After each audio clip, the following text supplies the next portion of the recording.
snatch it back and hold it, baby, one more time. If you were asking me how to use a MIDI foot controller to swap just the amps in and out of an Amplitube signal chain, I don't know how to do exactly that, but I have an idea of how to do a pretty close workaround. If you have a better idea, let me know in the comments. And this particular problem probably isn't generally all that useful, but I think the techniques that I'll show you here are pretty useful. So let's dive in. I'm starting with the default preset. The first thing I want to do is use the two-way splitter to add a second signal path. Now let's get a second amp. I'll pick the Jazz Amp 120 since it should sound significantly different. Now there are other differences in the chain, so let's address those first. The first thing I want to do is unlink the amp from the cabinet.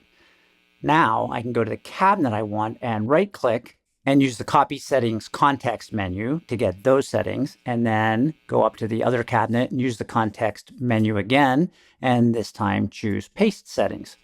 It's worth mentioning that I'm on a Mac, and Amplitube does not honor the customary keyboard shortcuts for copy and paste, which is why I'm using the context menus. Pasting in the cabinet setting changes many settings, but not all of them. Clicking on the two cabinets, it does look like we get the cabinet with the same speakers as you likely expect, but it also copies over the cabinet mics and mic positions and even the room. The placement of the room speakers appears to be the same in these two, but I know from past experience that the room mic positions are not part of the cabinet settings. We can get a quick visual difference by switching to the mixer view. You can see that both the bus and room settings are changing. I find these a bit easier to change in the full mixer view. Here, the cabinet buttons below switch between our two cabinets, and we can see the differences. If you click and release on a slider, you can see the precise dB setting being used, negative 34.5 for the room and 0 dB for the bus. Let's switch to cabinet 2 and duplicate that.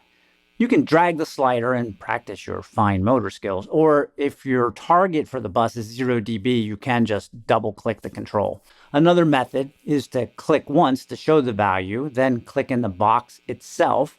Now you can just type the desired value. Now when we toggle between the two cabinets, things look identical.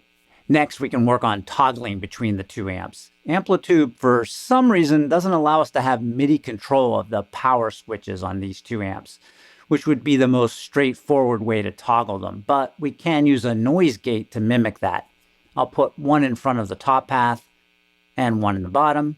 I want to crank the threshold all the way on both pedals so that no signal gets through when these pedals are on. You can also crank the depth all the way to negative 100 dB, but the default is 60, and that's probably plenty. Now we just need to assign the bypass button to our foot switch or expression pedal. I'll use the same button for the second pedal. Clicking the button will enable and disable both amps, but we can fix that. Using the Settings panel, select the Control tab, then the Control Change subtab, and finally Preset. Here are the two pedals we learned. Now we can just take one of the pedals and reverse the min and max values. Now when I step on the pedal, one noise gate disables and one stays on. If I click again, it reverses. If I strum my guitar, you can hear one amp and then the other. I think in an early video I mentioned I didn't see much point in changing min and max for an on-off pedal. I almost immediately regretted it, as I have since found multiple use cases for it. I almost always reverse any bypass feature to have a min of 100 and a max of 0. This makes my MIDI pedal light up when the pedal is on and turn off when the pedal is bypassed. Hope some of you found this valuable. Rock and peace.